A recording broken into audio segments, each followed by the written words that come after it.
प्रणाम, नमस्कार। बहुत स्वागत है आपका उस कार्यक्रम में जिसका नाम है हे प्रभु आनंद दाता। इस कार्यक्रम को लेकर आपकी रिएक्शंस हमें मिल रही हैं, बहुत अच्छा लगता है। नागदा से एक रिएक्शन हमें मिली, कुशवाहा जी हैं, गोस्वामी जी को बहुत प्रणाम भेजा है इन्होंने, और इनका ये भी कहना है कि आप नागदा आइए। तो एक दो दिन का कार्यक्रम इस तरह से हम इस तरह की संकल्पना को लेकर भी आगे बढ़ने की कोशिश कर रहे हैं। इस कार्यक्रम के माध्यम से हमारा प्रयास जो रहा है वो रहा है कि सनातन परंपरा के अनेक अर्थ हैं। ये सबसे महत्वपूर्ण चीज़ है हमारी परंपरा की, और ये एक ऐसी परंपरा है जिसकी नवीनतम व्याख्याओं के लिए इसने अपने को हमेशा खुला रखा है, बिना भ्रुकुटी ताने। ये कभी ये नहीं कहती कि आप मेरे इस विषय को लेकर, रामायण की एक चौपाई के असंख्य मायने हैं। जो सिनिसिस्ट हैं वो उसको उस नज़रिए से भी देख लेते हैं, दोष भी देख लेते हैं उसमें। जो उसमें प्रेम में डूबकर उस आनंद को महसूस करते हैं। और आज बड़ा सुंदर, चूँकि थोड़ा विषयांतर जरूर लगेगा आपको, डॉक्टर राम कुमार वर्मा हिंदी के बड़े लब्ध प्रतिष्ठित साहित्यकार हैं और ऐतिहासिक संदर्भों पर उन्होंने बहुत लिखा है। उनकी मुलाकात एक बार रूस के जाने माने समीक्षक तिखानोव से हुई। रूस में मुझे भी उस संस्मरण को पढ़कर ये ज्ञात हुआ कि रूस में रामचरितमानस, उस समय की बात है, अब ये आज की स्थिति का अपडेशन मेरे पास नहीं है, कि रूस में रामचरितमानस बहुत लोकप्रिय है। ऐसा राम कुमार जी का संवाद जब रूसी समीक्षक तिखानोव से हो रहा है तो राम कुमार वर्मा यही कहते हैं कि हम लोग तो बहुत आदर सम्मान से, रामचरितमानस हमारे लिए बड़ा आदर्श ग्रंथ है, लेकिन आप के यहाँ इसकी लोकप्रियता क्यों है? तो उन्होंने कहा, देखिए, आप, तिखानोव जो रूसी थे, उन्होंने कहा कि आपके लिए राम ईश्वर हैं, हम तो उनको मनुष्य की तरह देखते हैं, लेकिन हमारे यहाँ जो रूस में लोकप्रिय है रामचरितमानस, उसकी सबसे बड़ी वजह यह है कि हमारे सारे दुनियावी प्रश्नों के उत्तर हमें रामचरितमानस में मिल जाते हैं। आप जहाँ भी तुलसीदास जी की चौपाई पर आप दृष्टि रखते हैं या रामायण को पढ़ते हैं, तो मनुष्य के हर प्रश्न का उत्तर जो उसकी भौतिक दुविधा से या तमाम आत्मिक दुविधा से जुड़ा है, मिल जाता है। आज हम जिस प्रश्न को ले रहे हैं, ये हमारे एक युवा साथी ने हमको भेजा है, इनका नाम मैं छोड़ देता हूँ। कई बार हम देखते हैं कि कुछ प्रश्न ऐसे भी होते हैं कि जो बौद्धिक, माफ़ कीजिएगा, विलास भी प्रतीत होते हैं। उसमें प्रश्नकर्ता प्रश्न से अधिक उस स्तर को जानना चाहता है कि देखें इनके वक्ता हमारे मूल भाव को समझ पाते हैं या हमारे प्रश्न जाल में उलझ जाते हैं। ये स्वाभाविक है, मनुष्य का बहुत स्वाभाविक गुण है। ये विद्वता का भी एक बहुत गहरा बोध हम सबके मन में होता है। इन जिन युवा साथी ने प्रश्न किया, इन्होंने कहा है कि निंदक नीरे राखिए, तो आप कहते हैं, लेकिन मेरे जैसे कुछ लोग हैं और मुझे लगता है संसार में अनेक लोग हैं जिनको निंदा करने में भी बहुत मज़ा आता है। जहाँ निंदा का राग छिड़ता है, हम इतनी प्रसन्नता से उसमें शामिल हो जाते हैं। अच्छा, ऐसा है क्या, ऐसा है क्या, मुझे भी लग रहा था यह आदमी शुरू से ही गड़बड़ था, और हम उसमें डूब जाते हैं। लेकिन ये तो हुई एक ऐसी व्याख्या जो आज के जगत में, ये बिल्कुल ठीक बात है कि निंदा जब शुरू होती है, शायद हमारा मूल स्वभाव अंदर कहीं जो विकृति बैठ जाती है, वो इतनी बैठ जाती है कि हम बड़ी मूर्तियों को, छोटी मूर्तियों को धराशायी होते ही देखना चाहते हैं। एक अजीब किस्म की, जिसको अंग्रेजी का एक शब्द है और हिंदी में हम उसको कहते हैं विकृत अभिरुचि, मॉर्बिड क्यूरियोसिटी। यानी कि अगर किसी बड़े व्यक्ति का या आसपास कहीं, कई लोगों को मैं देखता हूं कि एक्सीडेंट होने पर भी उनकी आंखों में ऐसे भाव होते हैं, माफ़ कीजिएगा, कि जैसे उन्होंने कोई ऐसी चीज़ देख ली है जो बड़ी उनके मन को प्रसन्न करने वाली है। उनके चेहरे पर पीड़ा नहीं दिखती। और यही वजह है कि आज ऐसी जितनी भी घटनाएं होती हैं, लोग बड़ी तसल्ली से मोबाइल से उसे शूट करते हैं। ये दरअसल एक किस्म की विषयासक्ति है। विषय के प्रति हमारा बहुत गहरा आकर्षण है। हम किसी के दर्द से नहीं जुड़ रहे हैं, किसी की पीड़ा से नहीं जुड़ रहे हैं। हमारा एक ही उद्देश्य उस समय भी कि जब कोई दम तोड़ रहा है, ईश्वर न करे, उसको हॉस्पिटल ले जाने की ज़रूरत है, अरे अरे अरे बड़ा खून बहा है, बड़ा खून बहा है, और आपके दिमाग में चल रहा है कि मैं अपने यूट्यूब चैनल पर डालूंगा, या किसी चैनल में दे दूंगा या अपने ग्रुप में सर्कुलेट कर दूंगा तो कितना लोगों का रिएक्शन आएगा। ये विषयों के प्रति आपकी आसक्ति, क्योंकि वहाँ भी किसी की गहरी पीड़ा में भी आप देख रहे हैं कि आपकी जय जय होगी, आपकी चर्चा शुरू होगी।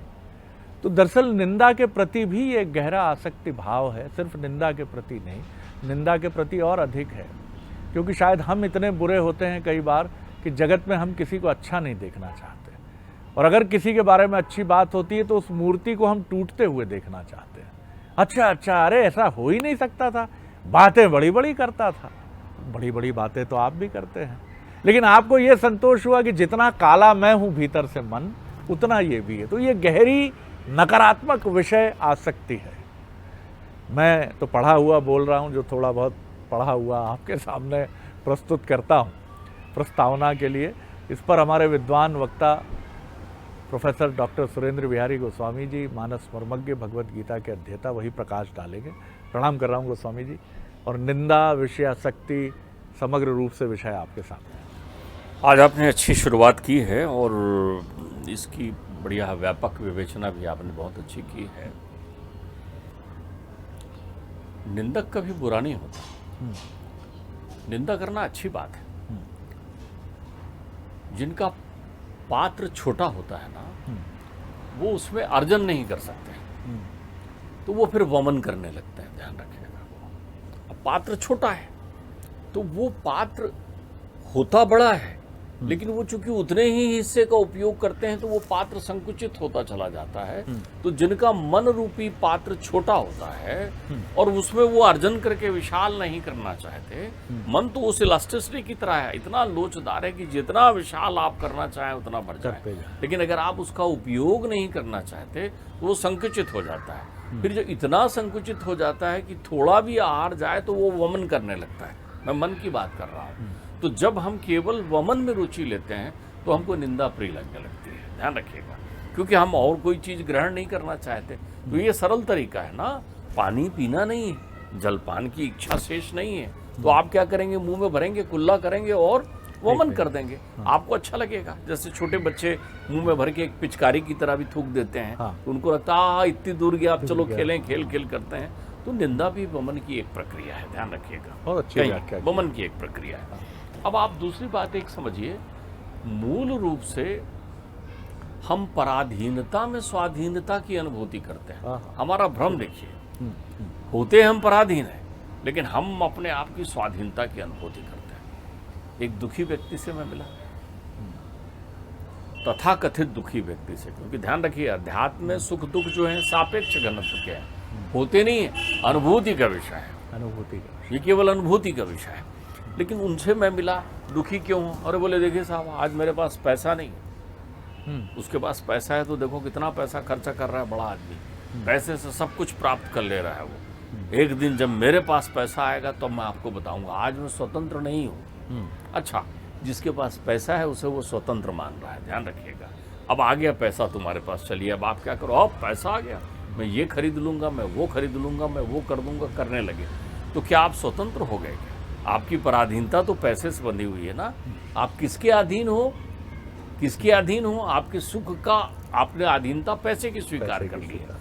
तो धन की अधीनता स्वीकार करके या किसी ऐसे विषयों की अधीनता स्वीकार करके आप भ्रम करके घूमने निकले हुए हो कि आप स्वतंत्र हो। तो जो कुछ भी सुख मिल रहा है आपको, वो जड़ से मिल रहा है, जबकि आप चेतन हो। जो कुछ भी सुख मिल रहा है, भाई पैसा तो सड़क में पड़ा हुआ पैसा तो धन नहीं है ना।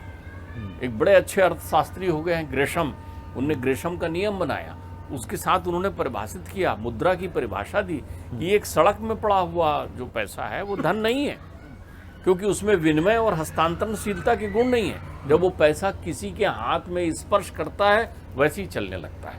पैसा की अपनी चलने की कोई प्रक्रिया नहीं होती। आप समझिए, तो आप पराधीन हैं विषयों से और अपने आप को स्वाधीन समझ रहे हैं। जितने विषय आते जा रहे हैं उनसे आप अपनी स्वाधीनता बढ़ाते जा रहे हैं। मतलब ऐसी जंजीरें जकड़ रहे हैं जिनको जितना आपने जकड़ लिया है आपको लग रहा है अब आप उतने स्वतंत्र हो गए, जबकि उतने ही बद्ध हो गए हैं। मनुष्य का जीवन भोग योनि नहीं है, मुक्ति के लिए है।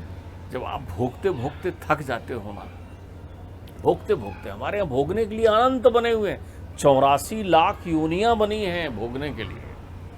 ये भोग योनि है।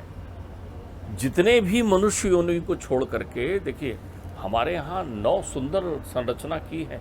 9वीं सृष्टि है प्रकृति की मनुष्य, 9वीं सृष्टि है। आप देखिए, अहंकार आया, माया आई, अविद्या आई, इंद्रियों की सृष्टि आई, देव सर्ग आए, तिर्यक योनि आई, ये सारी योनियां आते रही। वृक्षों की योनि आई, जड़ योनि आई, सारी योनियां आते रही। फिर एक मनुष्य की योनि बनी। मनुष्य की योनि भोग की नहीं है। तभी हमारे यहाँ भरथरी कह गए, भोगा न भुक्ता वयमेव भुक्ता। ठीक बात। भोग थोड़ी भोगे जाते हैं, भोग भोगने की योनि तो दूसरी है। यहाँ हम पराधीन होते हुए भी स्वाधीनता का आवरण ओढ़ लेते हैं और हम समझते हैं स्वतंत्र हैं, स्वतंत्र हैं, और हम विषयों के आगे पराधीन होकर के स्वयं भोक्ता बन करके बैठ जाते हैं, जबकि ये मुक्ति के लिए योनि है।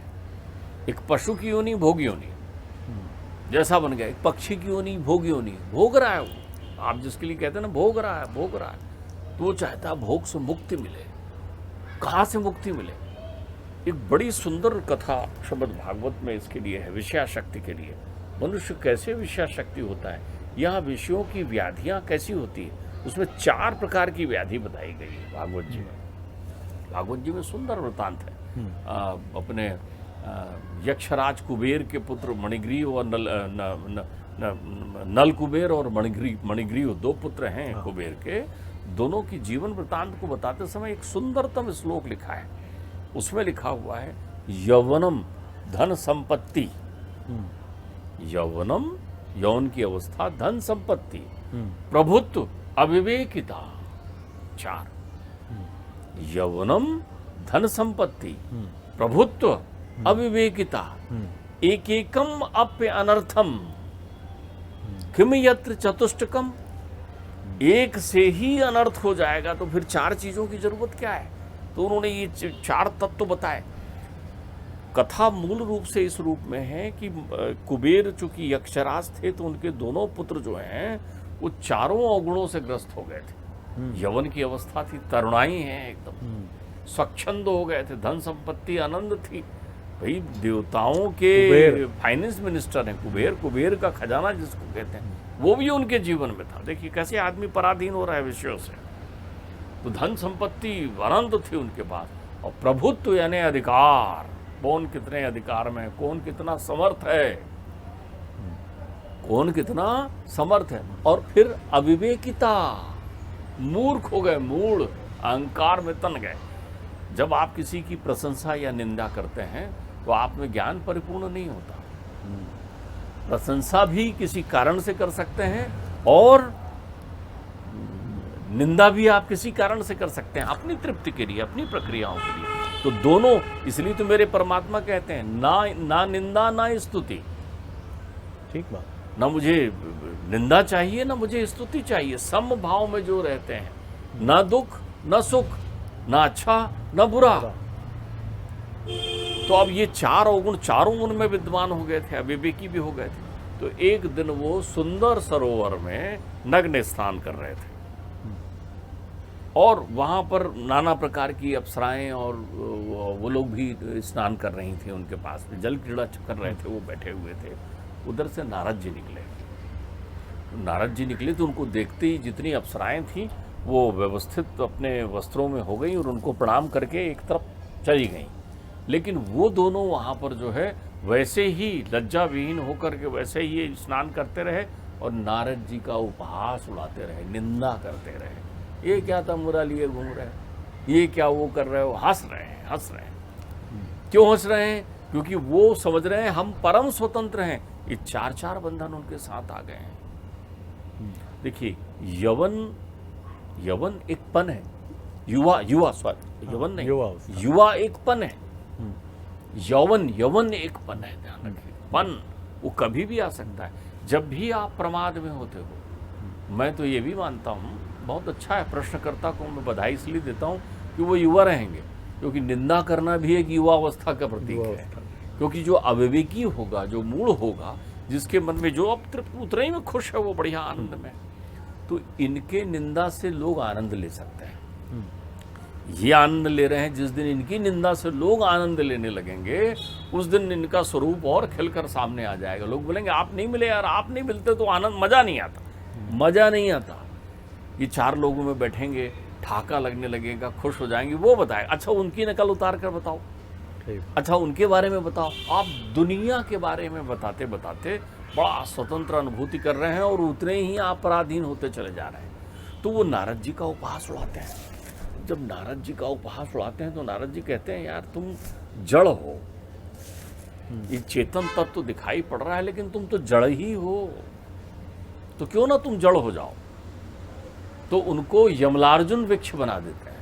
ये वही वृक्ष हैं जिसमें उखल में बंधकर कृष्ण इनको मुक्त करते हैं। दामोदर बने कृष्ण जब यशोदा मैया उनको बांध देती हैं और वो उससे निकलते हैं तो दो वृक्ष यमलार्जुन के दोनों वृक्ष गिरते हैं और उससे वो मुक्त होते हैं। तब उनको जड़ता की अनुभूति होती है। तो जो लोग मनुष्य जीवन को जड़ता महसूस कर लेते हैं उनको लगता है यही भोग है, वाह हम सोच सकते हैं, हम बोल सकते हैं, हम कुछ भी कर सकते हैं, तो वो इसको समझ लेते हैं हम स्वतंत्र हैं। स्वतंत्र नहीं है, पराधीन सपने सुख नाही। आप पराधीन हैं, किसके पराधीन है? विषयाशक्ति के। तो यदि आप निंदा कर रहे हैं और विषय विरक्त होकर निंदा करने लगेंगे तो वो काव्य बन जाएगा। आप करिए ना, विषयों से विरक्त होकर निंदा करिए, करिए तो एक बार। भक्तों ने तो परमात्मा की भी निंदा की, तुम बड़े निष्ठुर हो प्रभु, तुम्हारा हृदय नहीं प्रशीत रहा है, तुम पाषाण हो गए हो प्रभु। मैं गया वृंदावन, तो वृंदावन में मैं दर्शन कर रहा था बांके बिहारी की, बड़ी सुंदर विग्रह उनके सामने थी। मैं आत्मानंद की अनुभूति कर रहा था और उनके स्वरूप में उनके प्रत्यक्ष दर्शन की अनुभूति करने का प्रयत्न कर रहा था। तब तक पीछे मुझे किसी की करुणामयी आवाज़ सुनाई पड़ी, तुम्हें आना होगा, बेटी की शादी है, पैसा नहीं है मेरे पास, लड़के वाले धन मांग रहे हैं, क्या कर रहे हो यहाँ खड़े खड़े, क्या मुस्कुरा रहे हो। वैसे ही जैसे द्रौपदी ने करुणा में पुकारा था, अब नहीं आए, वैसे ही जैसे गजेंद्र ने करुणा में पुकारा था। पुकारते हैं परमात्मा को। तो जब आप ऐसे करुणामय भाव में पुकारने लग जाएंगे तो फिर उनकी आलोचना भी करेंगे। मेरे पिताश्री कहते थे, कभी बैठे हुए वो संसारिक माया में आ जाते थे तो वो कहते थे, देखो तो वो भवानी को लाज नहीं आ रही है, 100 बरस से अधिक समय मेरा यहाँ निकल गया है, बुलाती ही नहीं है, उसको क्या हो गया है, कब बुलाओगी। ये ऐसी निंदा, ध्यान रखिएगा, निंदा में जिस दिन सुमिरन आ जाए, आप स्मरण में निंदा करते हो ना, ठीक बात। स्मर कहते हैं काम को, स्मर छिदम पुरच्छिदम भवच्छिदम मखच्छिदम। स्मर यानी काम। विषयाशक्ति में आप निंदा करने बैठे हुए हो ना लोगों के, तो आप करिए निंदा। निंदा से तो बहुत अच्छे साहित्य की संरचना होती। निंदा का ही विशुद्ध स्वरूप व्यंग बन जाता है। आपने किसी साहित्यकार का नाम लिया था प्रारंभ में, किसी को स्मरण किया था आपने प्रारंभ में, तो आप निंदा को व्यंग बना सकते हो। और व्यंग और विनोद का तो जमाना है, बड़े बड़े चैनल इससे चल रहे हैं, एक दूसरे की हंसी उड़ा करके और खिलखिला कर और करते हैं, तो उसमें एक साहित्य का संपुट लग जाता है।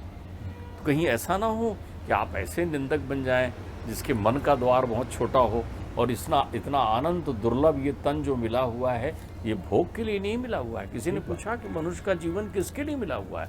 अरे ये मुक्ति का पथ है, भोगा न भुक्ता वै में भुक्ता, भर्तरी कह रहे हैं, मुक्ति का पथ है। भर्तरी ने वो परिक्रमा देख ली ना कि अमर फल मिला, संत आए, राजा भर्तरी बड़े प्रतापी राजा थे, विक्रमादित्य के अग्रज थे, प्रतापी राजा थे, उनको अमर फल प्रदान किया। उनने अमर फल लिया तो उनने कहा, इससे बोले आप सदैव एक जैसा दिखते रहोगे, भोग का चरम है अमर फल। अमृत नहीं प्रदान किया, अमर फल प्रदान किया, हमेशा युवा रहोगे, व्याधि आपके साथ ही लगी रहेगी, भाव वही बने रहेंगे। उनने कहा मैं अपनी पत्नी को दूं, पत्नी ने कहा मैं क्या करूंगी, दीवान जी को दे दिया, दीवान जी ने जो है उसको वाचाल महिला को दे दिया, वाचाल महिला ने वही अमर फल ला करके मैं क्या करूंगी, मेरे राजा जुग जुग जिए तो कितना अच्छा होगा, तो राजा को दे दिया। उन्होंने कहा भोगा न भुक्ता वै में भुक्ता, तपो न तप्तम वै में तप्ता, तृष्णा न जीर्णा वै में जीर्णा, कालो न याता वै में याता। भर्तरी ये सुंदर सिद्धांत कह गए, भर्तृहरि सावधान करते हुए कहते हैं कि देखो इस शरीर को भोग का अर्थ मत समझ लेना। यदि आज का बनाया हुआ अनाज 2 दिन बाद सड़ सकता है तो उस अनाज से बने हुए शरीर की कितनी बड़ी प्रक्रिया है। बहुत आप सुंदर बात है। परतंत्र स्वभाव में निंदा करते हैं, स्वतंत्र स्वभाव में निंदा करने लगे, अर्थात आप अपने आप के अंतर्चित्त में एक काम क्यों नहीं करते? कभी आप अपनी खुद की हंसी उड़ाकर देखिए, बहुत अच्छा लगेगा। कभी आप अपने बारे में बोलकर देखिए, बहुत अच्छा लगेगा। सबसे महत्वपूर्ण जो सूत्र है वो यही है कि ये जो योनि है मनुष्य की, इसका जन्म भोग के लिए नहीं है। भोग की जो योनियां हैं, सनातन परंपरा की दृष्टि की बात हम कर रहे हैं, बाकी आप जो सिरे पर हैं, आपकी अपनी अपनी मान्यताएं हैं, दृष्टियां हैं, धारणाएं हैं, आप बिल्कुल स्वतंत्र हैं। जीवन आपका है, चिंतन आपका है, अध्ययन आपका है।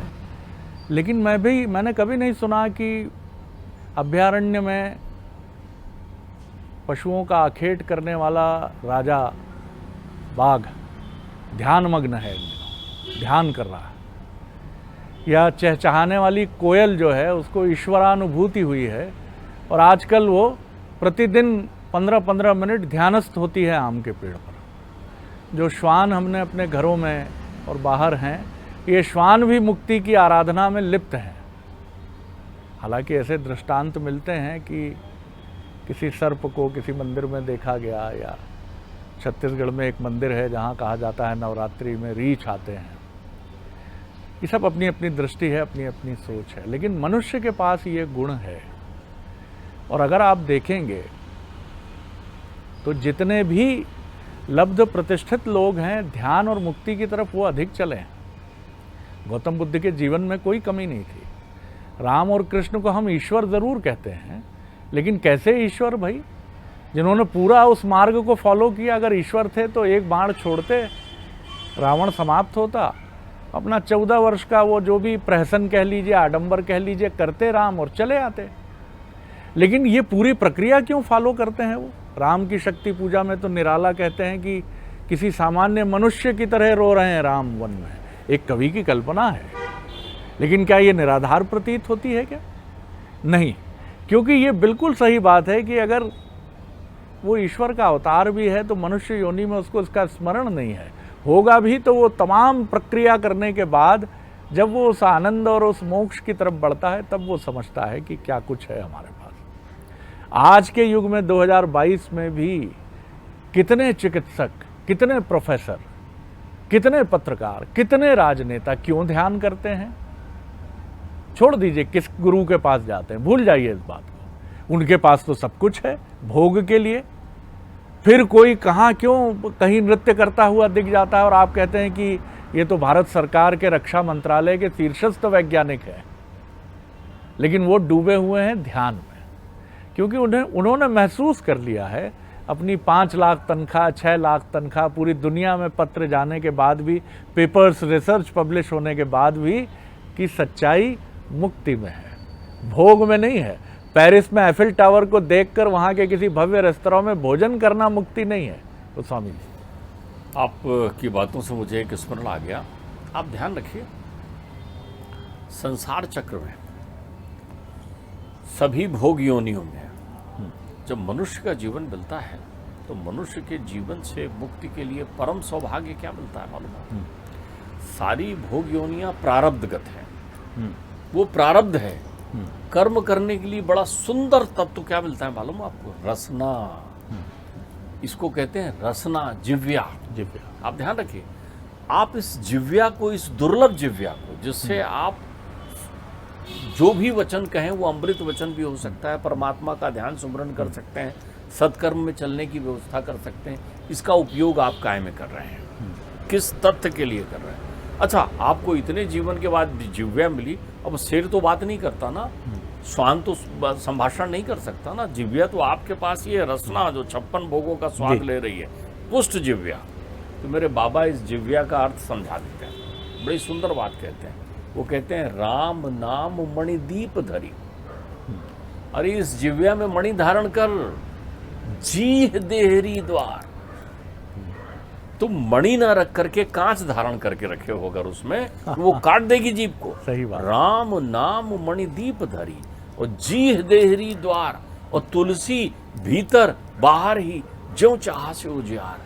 तो जब भी आप विषयों के संदर्भ में जिह्वा का उपयोग करते हैं, विषयानंद प्राप्त करने के लिए जिह्वा का उपयोग करते हैं, तब आप बहिरंग में कांच का उपयोग करते हैं। और जब भी आप अंतर्चित्त में आनंद के लिए परमात्मा का चिंतन करते हैं, देखिए परमात्मा का चिंतन ये लोक कल्याण के लिए जब भी इसका उपयोग करते हैं, तो आप उस मणिदीप का उपयोग करते हैं, जिससे आपके अंतर्चित्त में आनंद ही आनंद हो जाता है और आप भोग से मुक्त होकर के मुक्ति के पथ पर चले जाते हैं। और तब आप पराधीन नहीं, तब स्वाधीन होते हैं। इसको इस तरह से भी थोड़ा सा समझिए। 2016 के सिंहस्थ में जब हम थे और एक बहुत विज्ञ सन्यासी से हमारी चर्चा हुई, इसी रसना की बात पर उन्होंने कहा कि आपको क्या मिष्ठान, क्या मिठाई प्रिय है। हम 3-4 लोग बैठे थे, हम सब ने अपनी अपनी मिठाइयों के नाम लिए। उन्होंने कहा कितनी मात्रा में खा सकते हैं। किसी ने कहा मैं 10 रसगुल्ले खा सकता हूँ। उन्होंने कहा 11वां क्यों नहीं खा सकते। उन्होंने कहा नहीं था, मन भर जाता है। उन्होंने कहा मन भर जाता है, आप तो कह रहे हैं बहुत प्रिय है। बोले नहीं नहीं, फिर कुछ दिनों के बाद फिर मिलेगा तो फिर 11 रसगुल्ले खा सकता हूँ, हो सकता है 1-2 बढ़ जाए। उन्होंने कहा चलिए बढ़ गया 15 के बाद। अरे नहीं साहब 15 के बाद तो नहीं खा पाऊंगा। उन्होंने कहा क्या उत्तर है आपका? मन भर जाता है। बोले इन सारी चीज़ों से आपका मन भर जाता है, लेकिन यहाँ तक आप जाते नहीं हैं। इसीलिए आप कहते हैं कि मैं अतृप्त हूँ, अभी भी करता हूँ प्रभु भजन की तरफ, ध्यान की तरफ जाता हूँ, क्योंकि आपका मन भरा नहीं है। पहले मन भर लीजिए। उन्होंने भी यही कहा। उन्होंने कहा पहले मन भर लीजिए अपना। आपको खाने का शौक है, खूब खाइए। पीने का शौक है, छक कर पीजिए। लेकिन एक दिन स्वतः वो समय आएगा जब घंटी बज जाएगी और ये घंटी खुद कहेगी कि मन भर गया है। दरअसल हमारा मन भर गया है, इस तरह का कोई ऑटोमेटेड स्विचिंग सिस्टम हमारे पास है नहीं। वो भी अध्यात्म या ईश्वर की कृपा से ही मिलता है। इसीलिए हम आधे अधूरे भटकते रहते हैं। मोहन राकेश जी का बड़ा सुंदर कृति है उनकी, हम सब आधे अधूरे ही हैं। हम अपना मन भरने की ध्वनि को सुन ही नहीं पाते हैं। तो ये मन भर जाए, उसके बाद मोक्ष की यात्रा शुरू हो जाती है और वहाँ निंदा भी छूट जाती है, विषय की आसक्ति भी छूट जाती है और वहाँ पर कभी मन नहीं भरता है। वहाँ तो आनंद में, आनंद के सागर में ऐसा गोता है कि परमानंद परमानंद और परमानंद, मन तृप्त रहता है। मन तृप्त रहता है, अतृप्ति नहीं है। बहुत सुंदर बात है। तो बहुत अच्छी व्याख्या और बहुत महत्वपूर्ण तरीके से आप समझ पाए होंगे हमारे युवा मित्र, जिन्होंने निंदा के ज़रिए एक आक्षेप भी किया था, शायद हमारे ऊपर ही किया था। प्रणाम है आपको। बहुत धन्यवाद करता हूँ गोस्वामी जी। अगले एपिसोड में एक और विषय लेकर उपस्थित होंगे। अनुमति दीजिए। नमस्कार।